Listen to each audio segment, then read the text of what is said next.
The league season is over. The UCL final has been played. We're here to give out our end of season rewards and talk about all the champions. And plus, Mexico and South Africa open up the world. We learned a lot of big names will not be attending. Let's get into it. This is Between the Posts.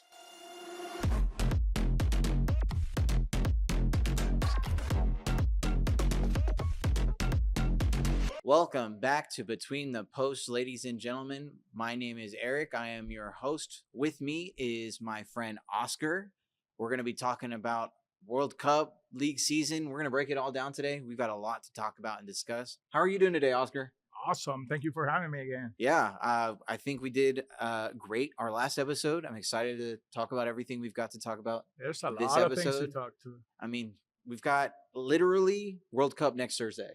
Next Thursday. It's Monday, World Cup next Thursday. That's yeah. We've got a couple of replica World Cup balls here. Yeah. The try on the hype's on. Everybody's hyped up for the World Cup. They should be. Yeah. One of the big streamers. It's just more for like the kids who keep up with one of the big streamers put out a song yesterday. I Showed Speed put out a song yesterday called Champions, where he just kind of listed out every single country that was participating. Yep. And then they had some like kind of music background, like really hype, upbeat. And I'm just like, that's really all you need. You don't need these, like they came out with a song with a Future. I like Shakira's song better. The Shakira song is, Shakira always makes it World Cup. Yeah, Shakira opens her mouth and everyone just starts dancing. But Shakira equals World Cup. That's right. Shakira equal World Cup. Four World Cup songs already. She's like Memo Ochoa at this point, just FIFA were struggling. Hey, Shakira, fix it. Well, so FIFA, asked Future, American hip hop artist Future, to make a song, and I listened to it. I'm like, okay, I get it, but like, it's not the hype. It's kind of strange that Future is the one making the song. It missed the hype. A little bit. The hype isn't there. It's kind of the subject matter. The subject matter is there. The song was good. It's a good song, but it's not a World Cup song. Right. It's not that. I would agree with that. Something that I've seen my share of World Cups, and when I heard that song, I was like, tune in next week as we break down all the best World Cup songs. Yeah, we're gonna list them all out. Surely there's gonna be more coming out soon, if not all like. Yeah. Well, next week will all be all about the World Cup, but this week we want to congratulate all the league seasons that the champions of Europe, had. Quick shout out to Mr. CR7, Cristiano Ronaldo, and Al Nassr. Hey, World Cup with them. Last one. Oh yeah. Almost, well, and almost 1,000 goals. Vitinha is in form. Jean Neves is in form. Yeah. Bruno Fernandes is in form. This guy career stands up. You imagine he making the 1,000 goal in the World Cup. Maybe winning the World Cup. Portugal are really good. I think Portugal has a good chance. And it's not like Cristiano needs to be the best version of himself in order for them to win. I don't think they have the best version of a lot of great world-class players right now. Some of them I've just mentioned, others from around the Portuguese Premier League and other places around. Well, Portugal won the Europe Cup. Exactly. So they have a good team. They have shouldn't a very be good team. Underlooked or. And I know we talk about, but that was against a 17-year-old Lamine Yamal. He's older now, whatever. Yeah, Spain are also still strong. I'm just saying Portugal are nothing to sneeze at. So congratulations to him fulfilling his goal over there, winning a league title finally. We talked about couldn't get it done. What is he doing over there? Stat pad league, whatever. Got it done. My favorite team, Bayern Munich. Won Bundesliga, won the DFB Pokal. So congratulations. They won a double. You won it. We won a double. I won a double. We did it. Of course, English Premier League champions Arsenal winning the league comfortably by 7 points. Nice. United looking really good next season. I expect United to be. I think there'll be some shift in the I think they'll be top 2 English league, and teams are coming around. Yeah. Aston Villa had a really great season, so we'll talk about them later.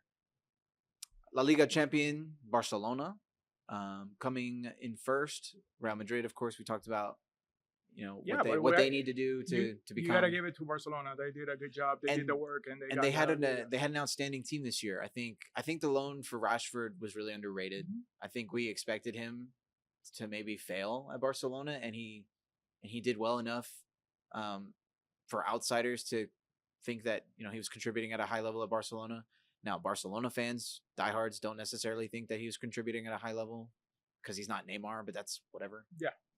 What Barcelona needs is to start focusing on the Champions League. I don't know what happened. They always they Barcelona had need to start focusing on paying their bills.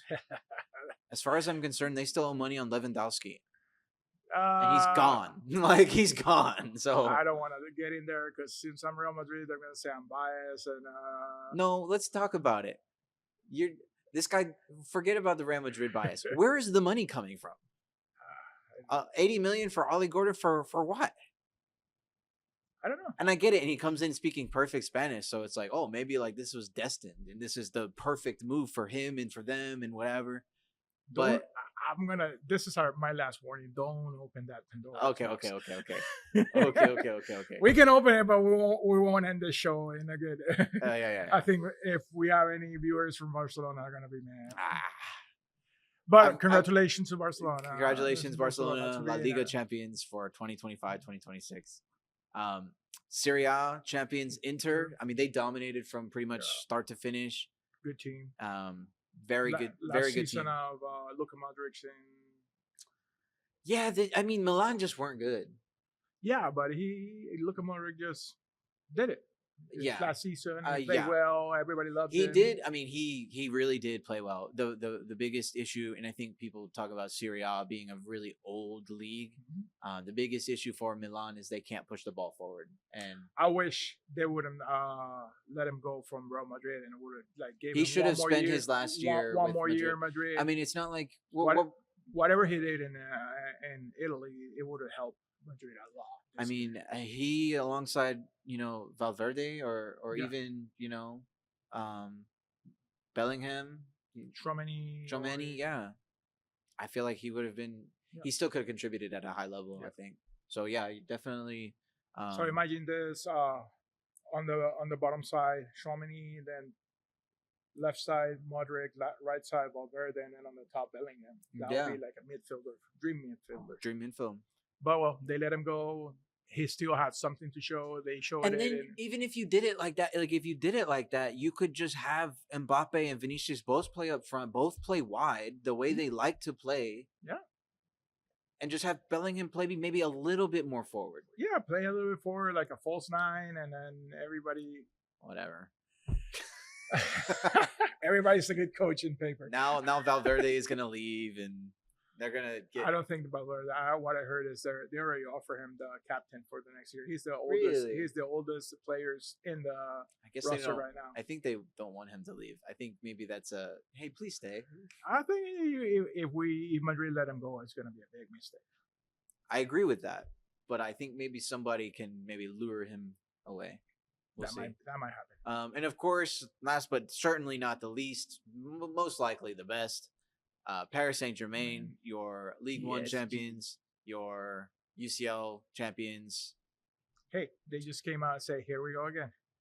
Literally, yeah. I mean, it wasn't 5-0, but they got it done in penalty kicks.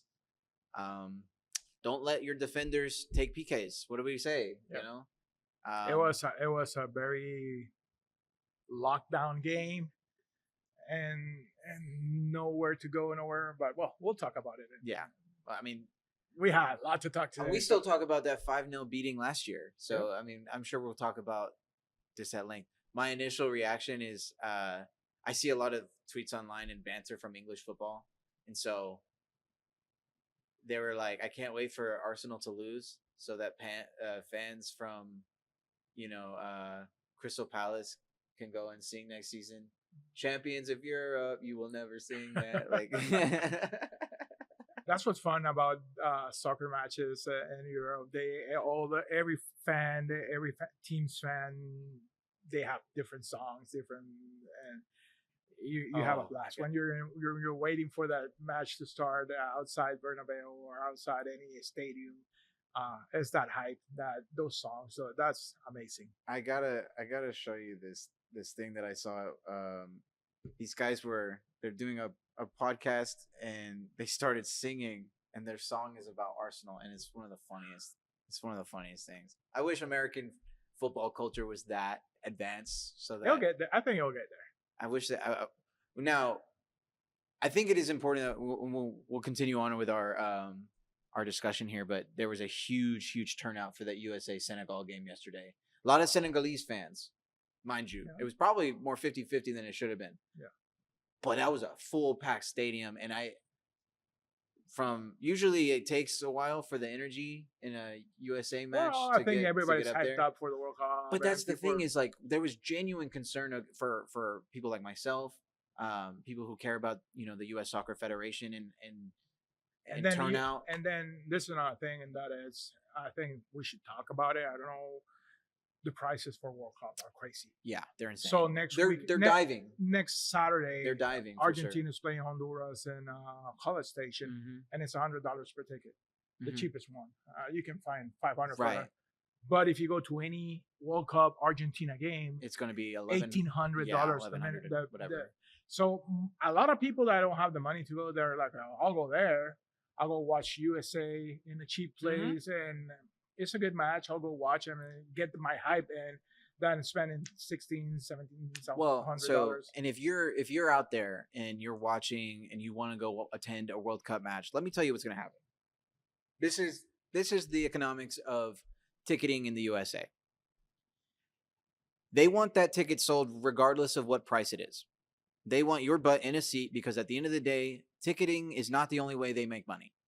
They make money off of you being in the venue, buying merchandise, buying food, buying beer. They need you in that seat because you're going to spend $100 regardless of how much the ticket costs. So they are willing to take, even if it's a loss, they will sell you that ticket. So wait. Yeah. Wait until, I don't care if the match has started. Yeah. Like, wait. 5 minutes after it started. I don't care. You will get in for dirt cheap. Comparatively, probably free. Sometimes they open. Sometimes they like just open the you door. just have to wait. FIFA already going to lose billions on this World Cup. Like they're already going to. They cannot afford to have an empty stadium. They can't. They can't. So wait. Yeah. Scalpers, all these people who purchased all these tickets, like because they thought the demand was going to be super high, and it is. You just got to be smart. Now we've already seen the effect.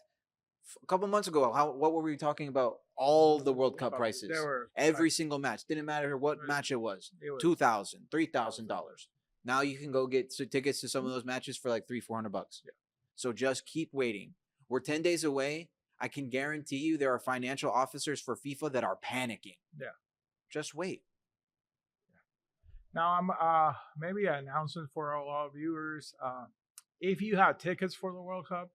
If you have them, and if you're going, that's something I just learned yesterday, and everybody gets hyped up about the World Cup, and they forget about things. Research the rules, because yesterday I learned there's a bunch of things you cannot bring to the stadium. There's a bunch of things you can. They haven't relaxed a lot of the stadium and venue rules. If you're going to the World Cup, and let me stress this a lot. Look for the rules and regulations. I think the backpack has to be clear. So a lot of them, there's a lot of regulations, and they will not let you in. It's not like it's not that they won't let you in. They will make you put it away. They'll make you go back to your vehicle, or if you've traveled from But if you go here, like here in Houston, you travel on train. Yeah, but if you travel from a park and ride or something like that, it's gonna be a pain. You know, where I leave this. So I cannot stress this. If you have tickets, Google it. Go to YouTube. There are a couple of videos, people talking about it. Google it, because it's gonna hurt you a lot. Yeah, and if I can later on, I'll try to at least link one. I'll put it in the description so that you have easy access to a video that he's talking about. And if you have a ticket that is for spare, we can go. Yeah, we're gonna be. I've already been in discussion with like my job about like, I think I need to take 18 days off.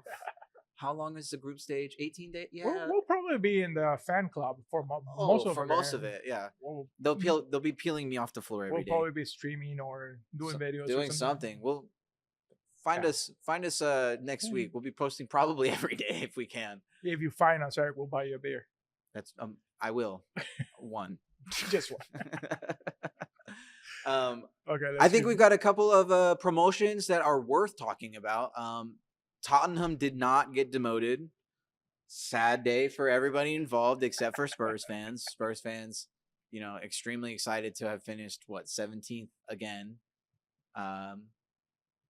17 is better than demoted. Yeah, it certainly is, especially when you have $1 billion stadium. Yeah. And you have to pay for it. Yeah. So Coventry City are enjoying their first promotion since 2001. It's a really great story. Haji Wright, American striker, has had a fantastic season. Probably a player of the season, if it was my estimation in the championship. I mean, he was scoring timely goals for them left and right. They score. He scores like 19, I think, this league season, which is fantastic. So he's in great form for the World Cup, which is he's a part of probably the best crop of American strikers that have been ever brought to a World Cup. He's, I think, 28. We're bringing in Ricardo Pepi, who is 22, 23. Valorant Balogun is in that same age range. Yep. Excited about that. Thought I wanted to shout those guys out. Ipswich Town, they're back after a brief 1 year in the championship. And then Hull City, first time in the Premier League since 2016. So congratulations to those teams being promoted. Sad days for West Ham, Burnley, and Wolves. Wolves were last every single day. Yeah, they never came out So of the last place. alphabetically, they're last. Yeah, and then After the first day, they were last on goal difference because they lost 4-0. Yep. And then they were last every day. Every day of the season. Every day of the season. That is so impressive. It's got to be a new record. It's so impressive, dude. I don't know if you could do that if you tried to do that. So that's awesome. Shout out Wolves. And then I talked about this early in the season because it was kind of a big shock. But Sunderland maintained their pretty good form. They probably benefit from a really balanced Premier League where there's not too many super heavyweight teams. Yeah.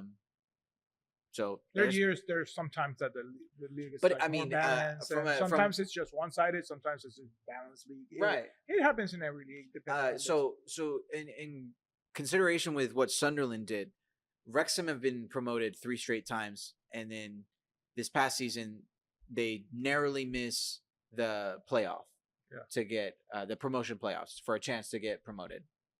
They finished 7th. Essentially, Sunderland won. They got promoted through the championship, and they did the exact same thing where they finished 7th. I think what Sunderland did is extremely impressive. So I think shout out to them. I think hopefully they can bring in some more players. Maybe I have to really break down their tactics to see if their tactics are like bad or not. They had -6 goal difference, so it's like maybe they were bad. But hopefully they weren't that bad. Cannot talk about a team I haven't seen. So yeah, exactly. I've been I watched a game earlier this season and they played great, and I was like, I'm gonna keep an eye on them this season. So, they'll play in Conference League. So Conference League champions potentially. Apparently, England wins every championship except for the ones that matter. So, dead the Super Cup talk or the Super League talk. Yeah, Super League. I don't know. That's where that came from. Is England is just gonna win everything. It's like, well, everything that doesn't matter, sure. Do you want to talk about any of the promotions in La Liga? Well, I think Girona going down really surprised me because they were. Their last season they ended up 2nd or 3rd. Didn't they benefit a lot last season from a lot of 1-0 kind of close matches? I know. I'm pretty sure Girona was bought by the Manchester team. Is that right? The group that owns I'm pretty sure it was that. Maybe I'm mistaken, but it was bought, and then Girona was 2 seasons ago they ended up second or something like that. Yeah, They I were remember pretty them playing good, well. and then suddenly this year they're out. They're so that really like surprised me. They're just on that they're always like the same 3 teams that go down, and then 3 teams come up, and then Well, and that's why I thought it was important to mention, in the Premier League, we're having teams that they haven't, like Ipswich Town just went down, came right back up. But I mean, Coventry City first since 2001, 25 years. A team can have a bad And it's year. been a decade for a whole city. So, A team can have a bad year and come back the next year stronger, but yeah. Or they're just better than everybody in the championship and worse than everyone in the Premier League. That happens too. And the Liga, that'd be what my surprise. I want to, if they can, give a shout out to Villarreal. Yeah, Villarreal. Villarreal did it because they were always like a middle team, and this year they ended up top third. flight. So they'll be in Champions League. Yeah, they're going to be Champions League. They're going to. And we've seen this past Champions League season. Really, anything can happen. Yeah. Certainly, I see the Champions League like it's another game. It's something I think players in the Champions team in the Champions game, the pressure is different because you see teams are like Bayern Munich, like super extra team, and then they make 2 mistakes and they're out. Yeah. So the pressures has to be something different. I think for the biggest clubs, the pressure is different. If you're a team, say like Bodø/Glimt, right? Oh, you're a small team. But if you're a small team, you're playing with house money every time you step on the pitch. Yeah. Or if you're a Turkish league team, or what was there's a team from like Uzbekistan that is going to be playing Champions League football. Yeah, I think something like that. Yeah, they won all the qualifications, and it's like the first time a team from there has competed in like 20 years or something. Yeah, they shouldn't be that pressured. It's always pressured, right. But like Bayern Munich has to have a lot of pressure. They're expected to win it. Right. We have that good team. We're expected to win, and then the minimum mistake will for a lot of these players. I mean, is unless you played in an academy with a really outstanding talent who ended up playing, at a big club, you're never gonna play against these guys, against that kind of pedigree of player. Yeah. So I would be excited at the opportunity if I played in a league where we didn't really get to travel, or we didn't get to play the biggest teams in the world, and now you're playing against the biggest team. Now Arsenal have to come and play us at our home. Something that brings money to the team. It brings everything. It's the concept for the Copa right in Spain. Right. Just getting the second division teams a couple chances. So anytime like Barcelona is going to play, that those stadiums get a lot of. They even had to build provisional more stands, provisional stands, and to get more money, and they end up getting a lot of money for those right. teams. And that's with the FA Cup in England. Those teams. I think there was an FA Cup team this year. The 7th division team beat the defending champions in the opening round. La Copa del Rey, we got defeated by the 2nd division team. Right. Real Madrid got defeated by the 2nd division team. So anything can happen. I think, but I mean, literally the biggest upset in club football ever. 7th division, Macclesfield. Yeah. Beat defending FA Cup champion. Bad day. It's a really bad day for everybody involved. All right. Let's continue. Players and coaches of the year. You're gonna disagree with me. It's fine. Not you specifically, but the audience. I've got my own kind of way that I do this. I think number 1 in the world right now, Luis Enrique. Luis Enrique is the best coach in the world right now. Right now. I think he's a tactical genius. So yeah, I heard him. I don't know. Never mind. I'm just gonna forget about it. I have no verified source on this, so I'm not even gonna say it. Why not? Say it. I heard him talking about how they utilized Manchester United. They utilized Manchester United's 3-2 win over Arsenal to kind of dissect how they could attack Arsenal, which I'm like, really?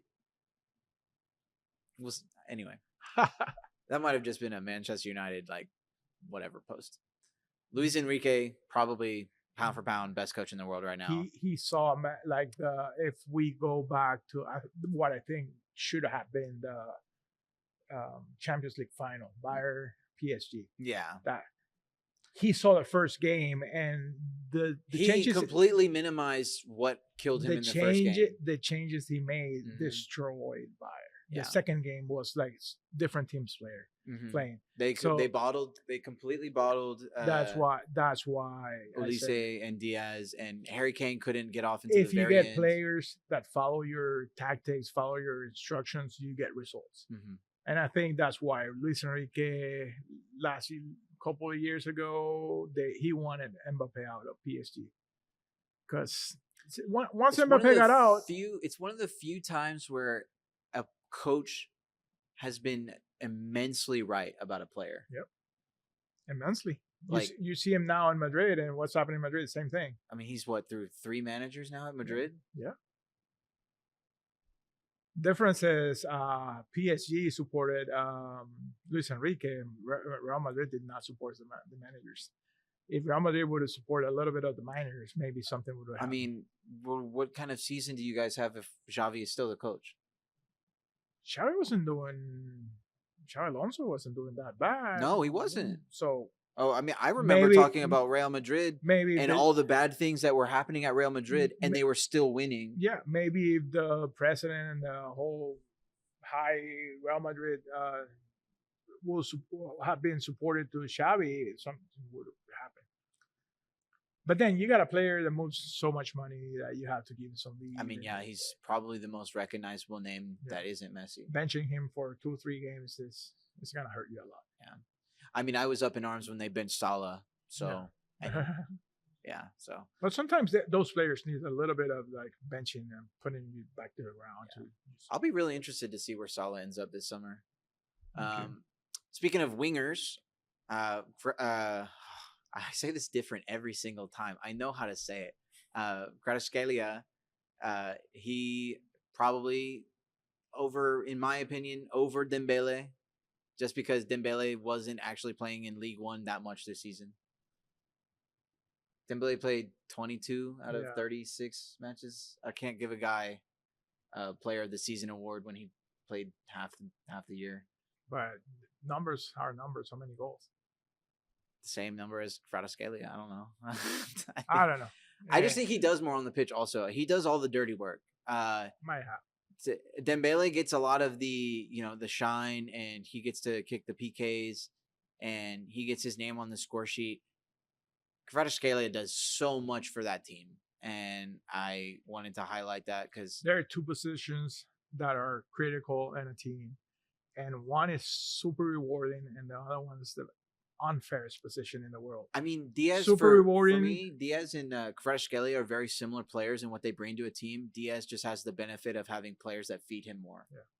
But what I'm saying, like, if you're a forward and you're scoring goals, that's super rewarding. Everybody likes you. You're scoring. There's somebody behind you doing that work. But you don't get to see who's like Mbappe, La Liga Pichichi, the one that win more goal in the Liga. They don't say anything about who all the passes. Like, you got a team after. I said it, but they weren't talking about how early on in the season when Mbappe was leading La Liga and Champions League in goals scored. You know who had assisted him the most? Gerle. Yeah. Arda Güler, but then he got injured. But my point is, if you feed that to like Mbappe and he doesn't see that he had a team working for him, he feel, I'm the best player.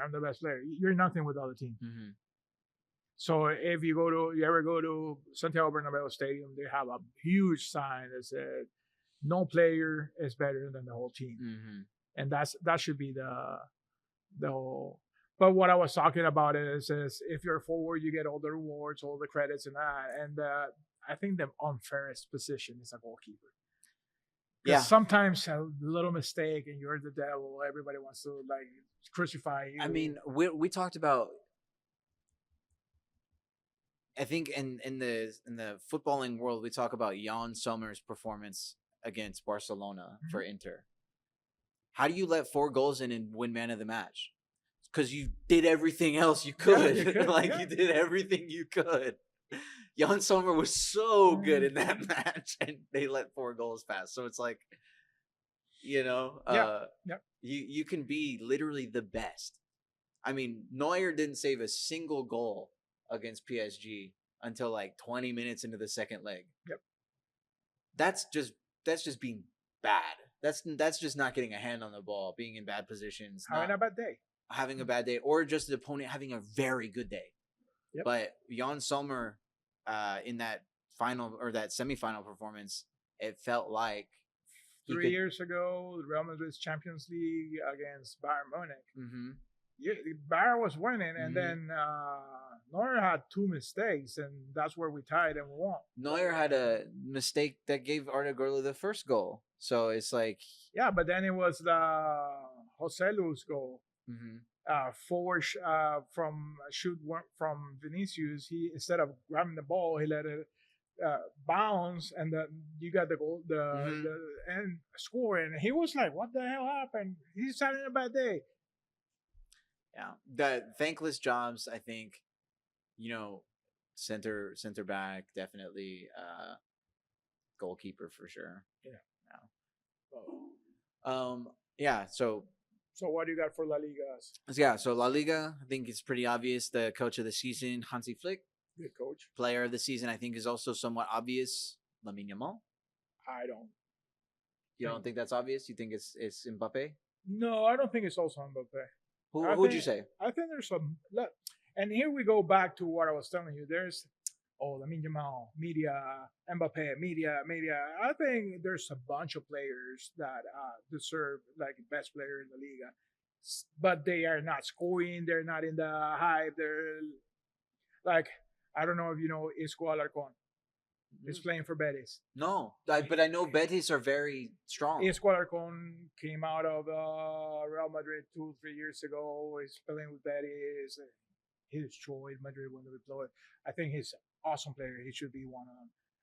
Going back to my team, Valverde had a great season. Had a great season. He literally at times was holding Madrid up by himself. I think yesterday Champions League declared that the best goal of this season was Valverde's goal against Manchester City.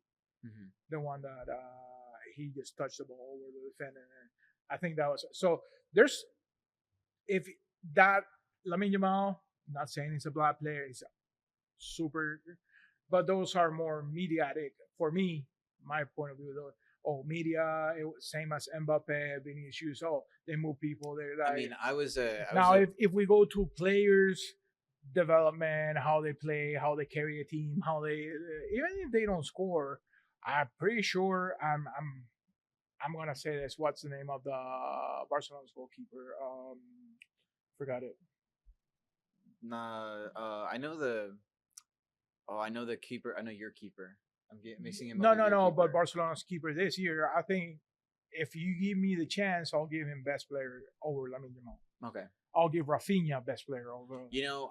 Last season I was really upset. Even though Rafinha was injured for a long time, but I think Rafinha did more for Barcelona than. I got really mad. The games Rafinha was not playing for Barcelona struggled. Mm-hmm. So, mediatic, okay, Lamine Yamal, right. For whatever, Mbappe, but there's a bunch of players that if you really wanted to award soccer players, I think we should. Yeah. I going back to your point on Lamine Yamal last like a year ago when we did Ballon d'Or, I sat right here and I lamented at how we gave Lamine Yamal the second best player in the world when he wasn't even the second best player on his team. Mm-hmm. And I talked about how Rafinha was better and how Pedri was better and how like so I think it's kind of funny that this year I was like, just put him up there. I don't care. Like just if they have a power media behind and pushing it. So, but it's not. If you give me same Barcelona team, Rafinha is 10 times more important, more player than more impactful as well than Lamine Yamal. I want to mention once again Pellegrino Matarazzo. Yeah, Copa del Rey champion with Real Sociedad, first American coach to win a trophy in the top 5 leagues. So, I'm excited to see what he does at Real Sociedad. I'm also excited to see potentially if he's interested in coaching the United States men's national team at all. Take out Pochettino. Yeah, we'll talk about Oh, Pochettino here in a little bit. we're gonna do a coup for Pochettino. Too cool, yeah, cool for Pochettino. That's that'll finish our La Liga Yeah. player and coach awards. Bundesliga, Vincent Kompany is going to win my coach of the year. We're one mine. He's far and away, I think, the best coach in La Liga. He's probably second or third best coach in the world at this point to me. And Harry Kane, I think, is going to win Ballon d'Or. I think he should win Ballon d'Or. I think if he doesn't win Ballon d'Or, I'll just never care about the award ever again because I had such a huge problem with it last year. I really couldn't believe. The problem about Ballon d'Or is not given by your numbers; it's given by the media. So it all depends what the media thinks about it. That's what I don't like of Ballon d'Or. Harry Kane was the best player in the world this year. I don't think there is any way to argue against it. And if you want to argue against it and you say, well, he's just a forward who scored 56 goals, if you watch the game, that guy plays 9 positions. Yeah. He plays everything but fullback, literally. He's holding midfielder. He's deep defensive midfielder. He's a false 9. He's playing your central mid. I mean, he does everything, and he scores a ton of goals in the meantime. So I think he's the best player. Now, my Premier League manager of the year this year is Unai Emery from Villa.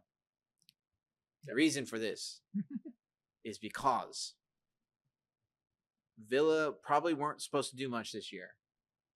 Probably weren't expected to compete in Champions League. Probably weren't supposed to win a trophy. And they did.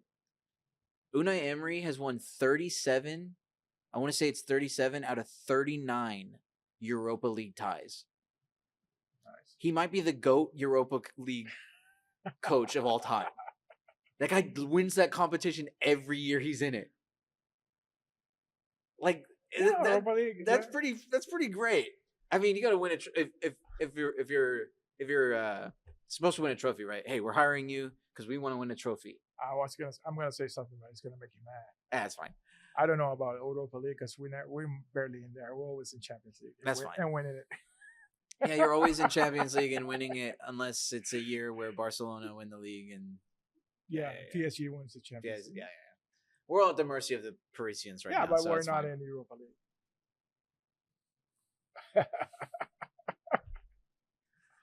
Hire your coach, man. Hire your manager. Who's your president? That's something that might change in a couple of days. Who's your president? We'll talk about it. Bruno Fernandes is my player of the season. Erling Haaland probably could have won it if they had won the league, maybe. But Bruno Fernandes, of course, I think equaled or bettered the Premier League assist record. He didn't do it in open play, which is fine. I don't care. Oh, Thierry Henry had 20 assists in open play. I don't care, bro. Are they an assist? Did they score off it? It's an assist. Yeah. Open play or not, it's just a style difference.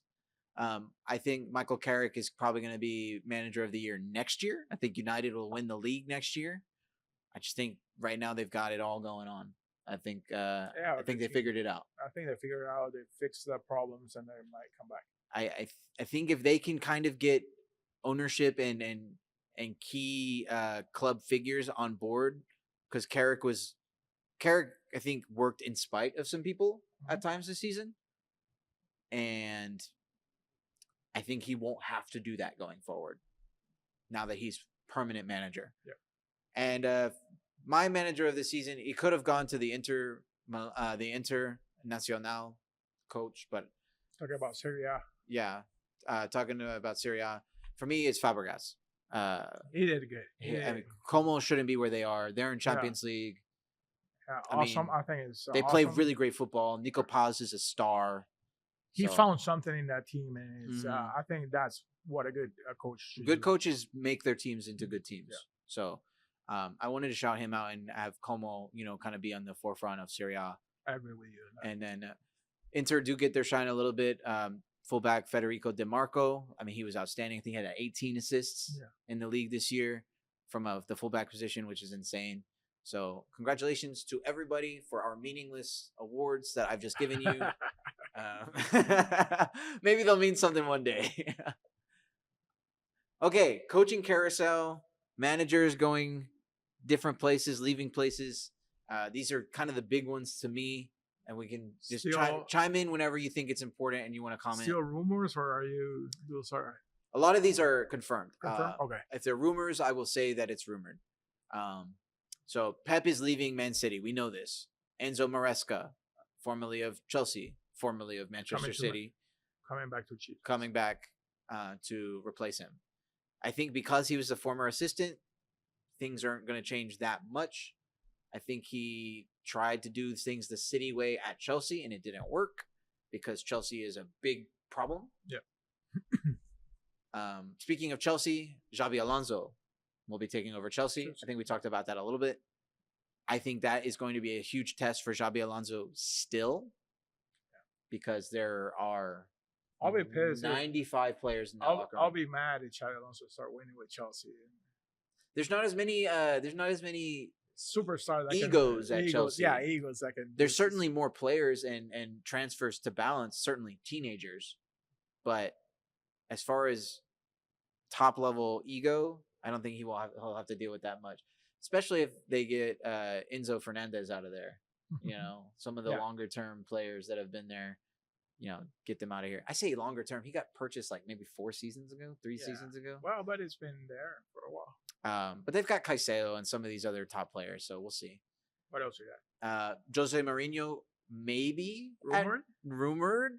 Not official. Very strong rumor. I mean, it's his job to have if Florentino Perez wins the election. So you've told me. Yeah. Okay. There's new elections, and I think that signing will not come up until those elections are resolved. Okay, so potentially, pretty sure the special one returning. If Florentino Perez stayed president of Madrid, that will be the next coach. Now, how impactful will it be if he is no longer president? Everything changes at Madrid. Most of the things will change. I don't know. The new president, he hasn't said who he has. He said they have like players already like talked to be signed and coaches and this. If he becomes president, then the guy that's running Florentino Perez, but he hasn't said a name. Right. He just said I wouldn't. He said, well, if I win, we got huge signings. We got this. So I don't know. I mean, if he, I mean, obviously you can posture that way and have nothing. Yeah, he had nothing. Yeah. But if he's posturing that way and he actually has people, he cannot say them. Yeah. Because I think he's not saying it because he had nothing. Which is likely. But also if he's like, hey man, they don't want to come here if Florentino Perez. I don't know if president. you ever heard that story or watched. They have a documentary. I think it's on Netflix. Luis Figo. Figo? Figo. No. When the election when Florentino Perez was elected, probably 15, 20 years. I don't remember how long ago. His platform for campaigning was, I'm bringing Luis Figo. And Luis Figo was playing Barcelona. And Luis Figo went out and said, I'm not going to Madrid. I'm not going to Madrid. But Florentino Perez said, if you elect me, I'll bring Luis Figo. So Florentino won, and the next thing he did, he went in and signed Figo. He stole Figo from Barcelona. And that's been a huge Figo. After that, say he don't like going to Barcelona because they kill him as a traitor and the family. If you have a chance, look for that documentary. Anybody look for that documentary. I will have to. And that's utter nonsense. He went. Luis Figo, apparently he didn't want to go to Madrid. I would have thought Florentino Perez was God. He could do no wrong after that. Well, apparently the documentary what really tells you is Luis Figo didn't want to move to Madrid, but he got forced. But Florentino Perez went in and paid the manager so much money that the managers forced Figo to move. Oh wow! And the managers went a point and they say either you move to Madrid or we have to pay X amount of money that we already spent. And they're like, it was a big disaster for Luis Figo. It was a big chapter, and that's where I think that the rivalry Madrid Barcelona is always in there, but that was like the little flame that started like, and that's why the presidents don't meet. Normally, when you got a match between Atletico and Real Madrid, the presidents will meet early in the day. They go to lunch and then they'll sit together, and that's been tradition in Spain the whole since ever. The only teams they don't do it is Barcelona and Madrid. Since that incident, they're not like they used to go to lunch. If the game was in Madrid, then the Florentino Perez will invite the Barcelona president. They would do the lunch, and then they'll do like a mini press conference, and then they'll sit down and to watch the game. But since that it's been stopped. Well, after you kind of betray people's trust a little bit, Yeah. or Yeah. do something kind of shady. So we'll have to wait for that, Jose Mourinho. We will have to wait for the special one. Maybe next chapter we'll be talking about that. Yeah, next episode we'll be talking about the special one. Michael Carrick gets the permanent job at Manchester United, and he had the most points. Manchester United collected the most points in the Premier League after his appointment, which is they were in like 12th or like 14th earlier this year, and then they finished third. Yeah. So that's huge. That's a football manager finish right there. If I had to saw one. Arne Slot is gone from Liverpool. I've been asking for it all year. They decided we'll give it to somebody else. He's no longer the head man. Won the league one year and out the league the next year, and that's how it happens. You gotta integrate your best players into tactics that work, and if you don't do that, you don't deserve to stay. That's my opinion on that. Oliver Glasner and Crystal Palace just won 2 titles. Yeah. Ollie Glasner, it's gonna be gone. They didn't finish well in the Premier League, but you did win some trophies, so yeah, you need to go. You go. I mean, you can take that resume somewhere else. Hey, I won 2 trophies last year. This is the time of the year where everybody's moving. Yeah, and I had thought Bournemouth were potentially going to retain Andoni Iraola, but it appears that he will be the next manager for Liverpool. I don't think it's confirmed, but he is heavily rumored to be the next manager at Liverpool. They were 18 matches straight unbeaten in the Premier League. They had a great finish. They'll be playing European football next season. So Bournemouth need a new manager. And Marco Rose, formerly in the Austrian League at Red Bull Leipzig, he will be the manager. Enough of that. Allegri will be taking over Napoli, and Felipe Luis will take Monaco. That's the biggest story to me. To me, Felipe Luis signing for Monaco is the big story. I'm hyped about the next one. Pochettino going to Milan. If Pochettino goes to Milan, Christian Pulisic will play somewhere else next season. And that's not to say that Christian Pulisic doesn't like Pochettino. I just think he's going to get sick of him. Probably. Hey, man, you were my coach for the USA, and that was fine. I don't play with Pochettino, and I'm sick of it. So, it might happen. Oops, I did it again. Exactly. So I just want to discuss really quickly Felipe Luis to Monaco. I mean, he's inheriting an attack with American striker Fowler and Balogun. You have Ansu Fati in that attack. Plus, I imagine that he's going to do what all great coaches do at this point and get everyone to play together. Everyone attacks together. Everyone defends together. I think that's going to be something that he brings to that French team. I think it's going to be a very nasty team. For me, like Felipe Luis has always been somebody that's like does the dirty work, and I think his teams do the dirty work. And I think we're going to look at a Monaco team that not only is dangerous in the attack, but I think they're going to be a lot more disciplined in the defense. Yeah. So, managers that are still available, I assume Antonio Conte is going to sign somewhere in Serie A, like all. Xavi Hernandez might also. I think that would be good for him to get somewhere. Yeah. I don't know what Jurgen Klopp is going to do. Maybe he decides that he's going to stick with his gig. Maybe he decides, what, I do want to coach after all. He's retired, so maybe he comes back. Who knows? Rumor said he was going to retire for going back to Madrid, but I don't think I think the hype about Jose Mourinho is bigger than Jurgen Klopp. I don't think Klopp is even remotely interested in any of the jobs that are open right now. Because if he was going to go back, like, I feel like if there was anywhere he was going to go back, it was going to be as a The interim problem, manager for I Liverpool think the earlier problem this about Jurgen season. Klopp is if he goes back to Madrid, he's gonna want some players in there, his players, or bring some players, and Madrid might or might not concede that in. But we'll have to To wait. me, Klopp is one of those managers that is bigger than the program. Yeah. So if you bring him in, you have to change the program. Accommodate Yeah. players to him. Where does Pep want to coach next season? Who knows? Pep Guardiola. He might want to retire. He might want to retire. I mean, he's won what 3 trebles in his career. Yep. Doesn't need to prove anything else. World Cup. Maybe he goes for a national team. Maybe he coaches USA. Oh, here we go. Maybe we give him. We didn't want to give.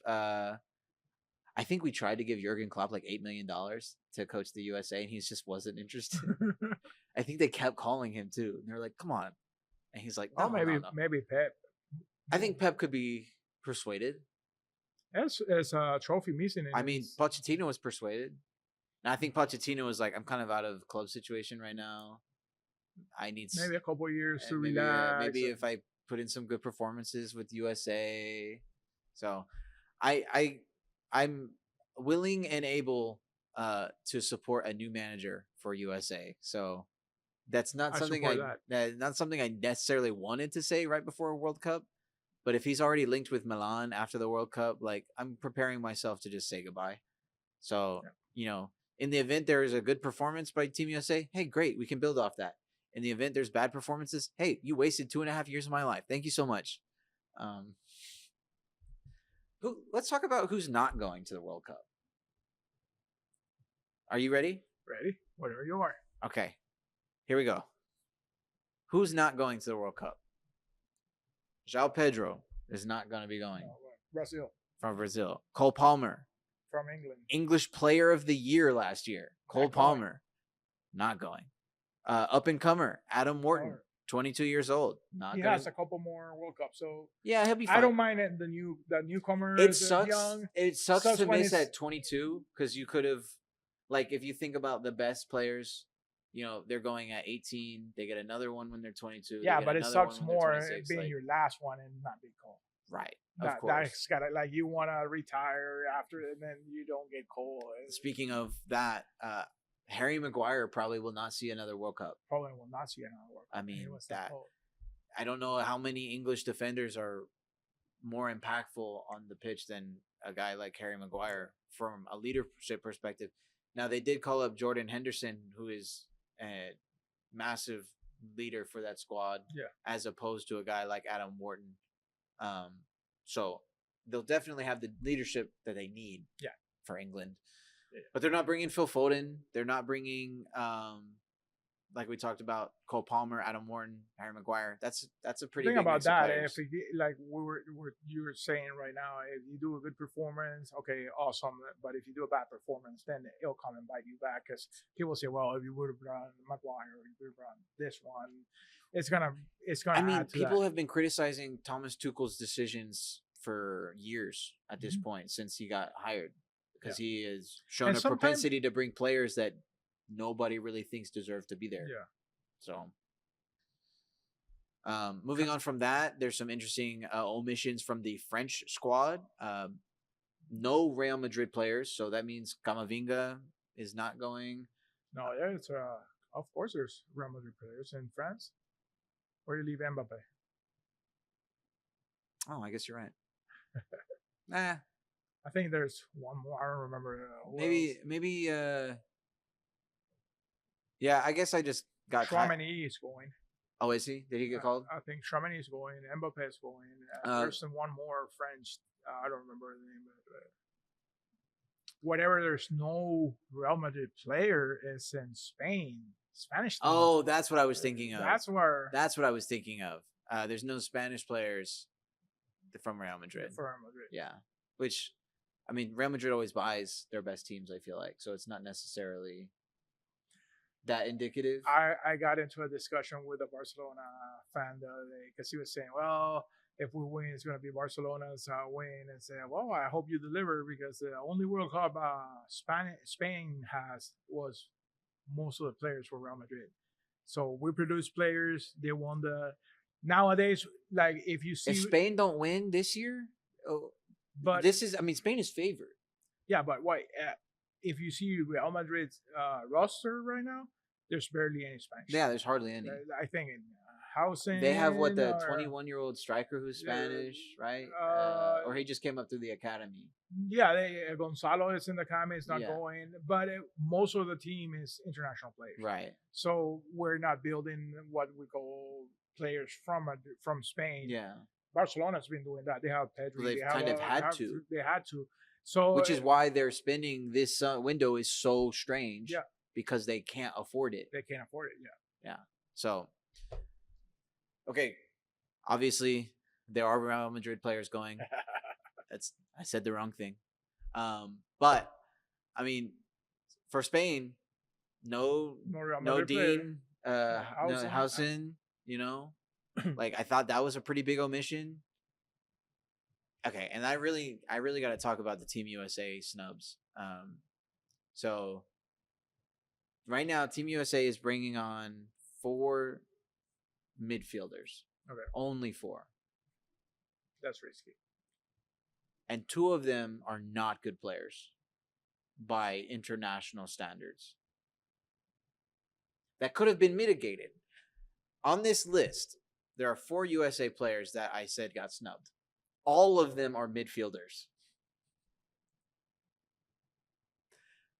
Tanner Tessman, you could argue, can be used as a center back. He's taken some minutes at center back for Leon this season. Tanner Tessman is a massive presence in the defensive third. He is 6'4". He is hard to move around. He is a guy who can easily win the ball in the air. And he's not too bad with the ball at his feet. Aiden Morris was instrumental for Middlesbrough in the English second division in the championship this year. Nearly got them promoted. I mean, he was their best midfielder. He should have at least gotten more looks with the national team. Now, when he did play in the setup, he wasn't very good. And you can chalk that up to not very many minutes. You can chalk that up to maybe just a bad game, bad style against an opponent, whatever. He didn't produce. Do I think he's still a better option than Sebastian Berhalter and Christian Roldan? Yes, I do. Of course. There's a name on here I didn't even mention. Still a midfielder. Gianluca Busio with Venezia in Serie A. Captained that team to a promotion. Didn't even get a look in the USMNT camp. Could that be why when they announced the USA team, they didn't say where they were playing? Just because they don't want people to figure out where they're. Well, they don't want people to figure out. We're bringing 5 dudes from what is it? DC United. You know, all of our goalkeepers play in MLS. Hey, I'm not saying MLS is bad, but you cannot compare it. You cannot compare it to any league in Europe. I mean, the best goalkeeper in MLS is not an American. Yeah, and it really got me. 3 American goalkeepers. From it really MLS. Got me when I was watching that announcement for the USA team, and they say where they were born, what state they were born, what city they were born, but they never said. It was like a mini script where they were playing. And now that we're talking about it, I'm like, could that be their hiding? Yeah, tactic? Because I mean, let's not. If you look up and you go, Christian Pulisic played 3,000 minutes for Milan this year. Mm-hmm. You're like, wow, he's playing in Italy for a storied club with huge history. Yeah. Where's everybody else playing? Oh, Alex Freeman is playing for Villarreal. Oh, they just finished 3rd in La Liga. That's really good. That's really good. I hope he gets more playing time so he can face better and better players and get better and better because he's still 22, 23.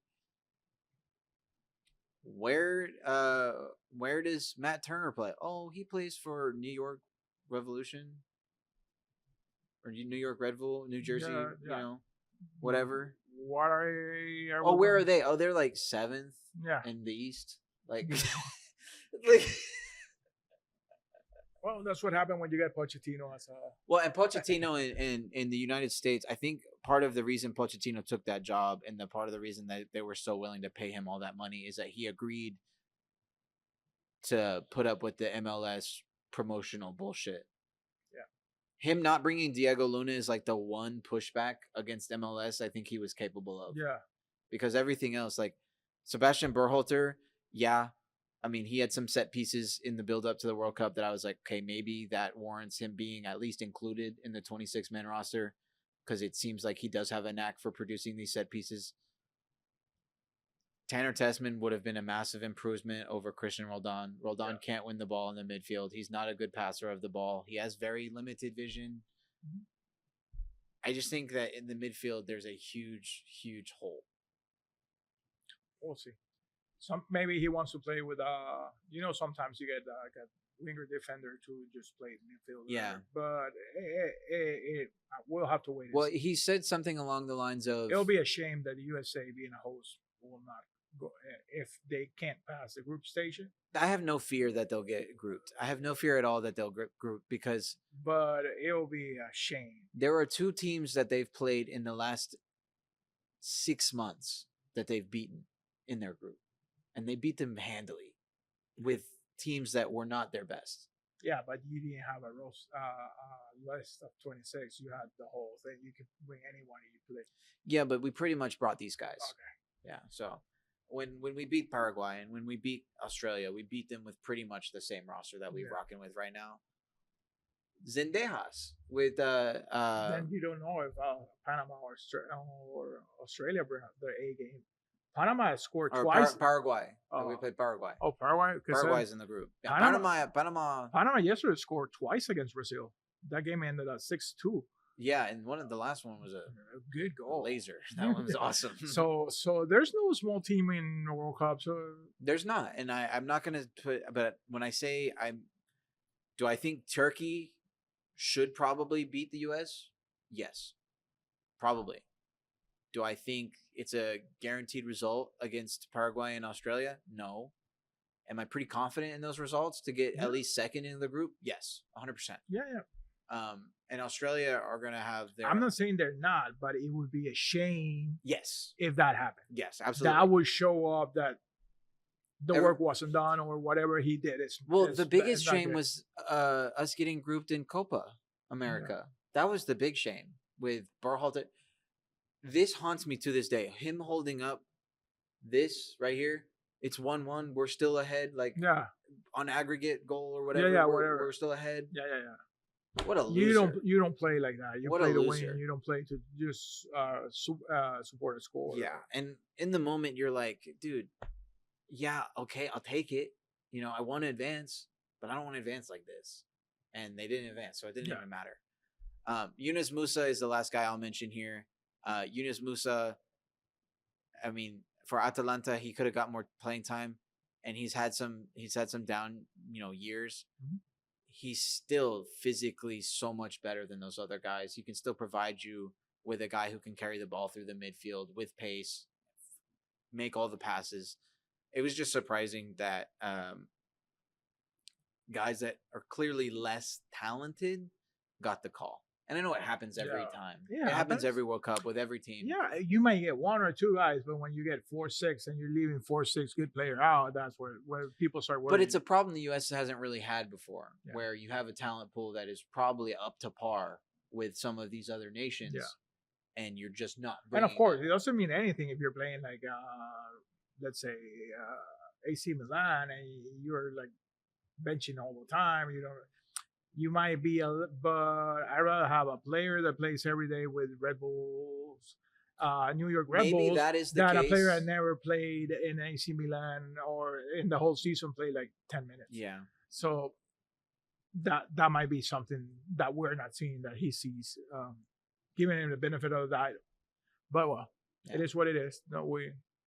Who do you think is going to be the biggest snub that we look at after the World Cup and be like, that team could have used him more than anybody else? Who do you think? I think France with Camavinga.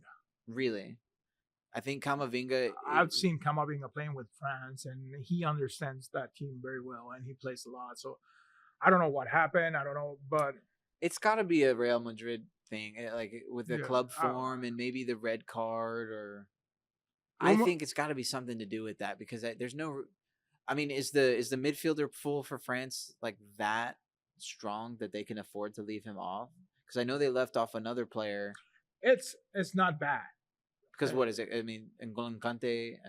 Yeah, of course they're gonna be strong midfielders, but I think Kamavinga give France a little more lead to attack, a little more. He's more. I don't know how to say that.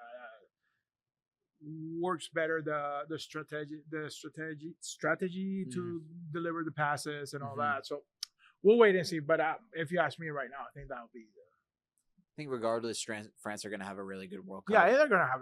It's not that they're gonna lose because of that, But when the best teams play each other, and we saw this against PSG and Bayern, when the best teams play each other, when you empty out your bench, who are you bringing on?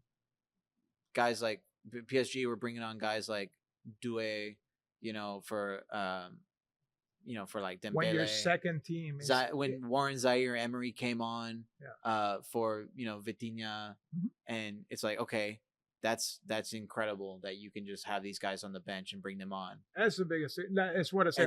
When your second team is as good as your first team, right? Exactly. And then Bayern brought on Nicholas Jackson and Leon Goretzka.